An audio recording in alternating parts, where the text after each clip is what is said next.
자, 이번 시간에는 어떻게 하면 실격이 발생할 수 있는지, 어떻게 하면 좀 발생이 안 하는지 간단히 좀 알아보도록 할게요. 일단은 보시게 되면 이게 동력 전달 장치죠. 그러니까 이게 시험 보시고 혹은 시험 보시기 전에 이게 걱정이 많이 되시는 분들이 있을 거예요. 어떻게 하면 실격을 하나. 항상 이제 감점을 최소화하는 방향으로 해야 된다고 제가 말씀을 드리는데, 감점을 최소화해도 뭔가 좀 불안한 사안이 있죠. 그래서 이렇게 하면 반드시 떨어진다 몇 가지 설명을 드리면, 여기 스퍼기어에 요 목표가 있게 되죠. 요 목표, 이거 안 그리면 실격입니다. 그리고 뭐 요소 한 개를 안 그렸다, 이런 거 실격이에요. 당연히 실격이겠죠. 그러니까 어떻게 생각을 해야 되냐면, 우리가 설계자인 거예요. 설계자인데 설계한 거를 제작해 가지고 조립을 할 수가 없다, 뭐 그렇게 되면 뭐 실격인 거죠. 주소를 안 그렸다, 실격입니다. 근데 오타가 있다, 이런 건 실격이 아니에요. 점수가 좀 깎일 수 있겠죠, 오타가 많다 그러면. 근데 뭐 이런 건 실격이 아니라고 할 수가 있습니다. 그리고 실제 채점 기준이 공개된 적이 없기 때문에 어떤 기준으로 채점이 되는지 우리는 알 수가 없어요. 추정만 할 뿐이죠. 일반적인 것만 조심하면은 근데 웬만하면 합격이 나오기 때문에 이렇게 설명을 드리는 겁니다. 과제명을 안 썼다, 이런 건 실격이 아닙니다. 하지만 이런 걸 안 쓸 정도면 문제가 심각한 거죠. 일부러 안 쓰고 시험해 보실 필요는 없습니다. 그냥 다 쓰세요, 최대한. 그리고 이제 이런 거 있죠. 보시게 되면 이제 이렇게 이름을, 근데 이런 거 이름을 안 쓸 때가 있어요. 이름을 안 쓸 수도 있고 잘못 쓸 때가 있고, 그럴 경우에는 그냥 동력 전달 장치 부품 1, 2, 3, 4 이런 식이라도 써주시면 됩니다. 그 주소에 보면 이런 건 뭐 대충 쓸 수 있죠. 다 틀리는 거는 감점이 발생하는 거기 때문에 감점 발생하면 떨어지는 게 아니에요. 하지만 안 쓰게 되면은 문제가 있습니다. 그러면 실격인 거죠. 자, 이런 각법 이런 거 안 쓰게 되면은 참 애매하긴 한데, 안 쓰게 되면은 이것도 실격이 발생할 수 있습니다. 그래서 시험 볼 때 항상 먼저 제작을 먼저 만들어 놓으시고 시험을 보셔야 되겠죠. 그 다음에 꼭 하셔야 될 게, 시험 문제의 치수대로 최대한 맞춰야죠. 예를 들자면 여기 50이라고 나왔잖아요. 그럼 50으로 얘는 무조건 해야 됩니다. 이런 건 무조건 맞춰야 돼요. 이런 거 충분히 무조건 최대한 맞춰서 해야죠. 베어링 6003으로 하라 그랬으면 반드시 이렇게 해야죠. 이거 안 하게 되면 실격입니다. 얘들은 실격이라고까지 말하기 좀 애매하긴 한데 거의 실격이라고 볼 수가 있어요. 자로 재는 거, 뭐 여기서 여기를 쟀다, 이런 거는 좀 틀려도 됩니다.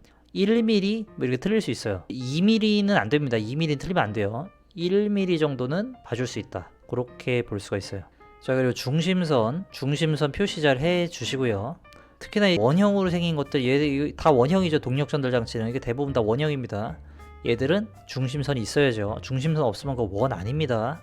그리고 이제 요거 개수 틀리게 되면 조립이 안 되겠죠. 그런 것도 실격이라고 할 수가 있어요. 조심을 하시라는 겁니다. 실격인 줄 알았는데 실격이 아니었다, 그럼 좋은 거죠. 근데 실격이 아니라고 생각했는데 실격이더라, 그럼 이제 문제가 되는 거죠. 항상 커다란 거 딱 봐도 아, 이거는 좀 아닌 것 같은데 싶은 것들은 실격의 요소라고 생각을 하시면 되겠습니다.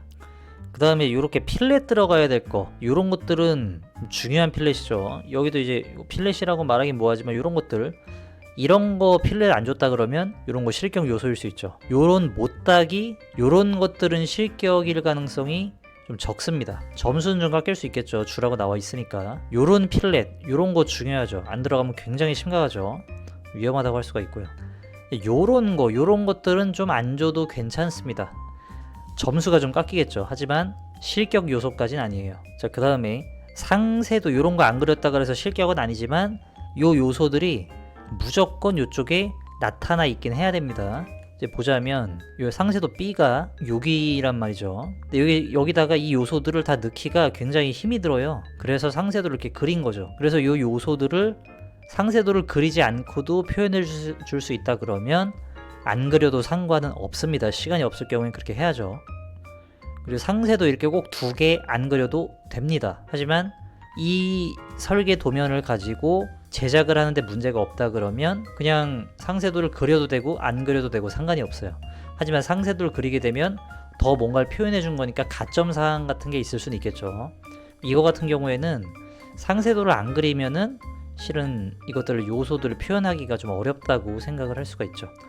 그 다음에 이제 뭐 당연한 내용이지만 뭐 KS 규격집에서 지정한 것들, 이런 것들을 빼주게, 이런 것들 이제 공차 같은 거 빠지게 되면은 감점이 굉장히 많기 때문에 이것도 거의 뭐 실격 요소라고 볼 수가 있고요. 그리고 이제 대표적인 게 표면 거칠기를 이 도면 가운데 이 도면 전체가 있죠. 여기에서 하나도 안 넣었다. 표면 거칠기를 아예 안 넣었다. 기하 공차를 아예 안 넣었다. 공차 숫자 공차 있죠. 아예 안 넣었다. 뭐 요목표 아예 안 넣었다. 아까 얘기했듯이 주소도 아예 안 넣었다. 이러면은 그냥 실격입니다. 이런 것들은 뭐 말할 여지가 없어요.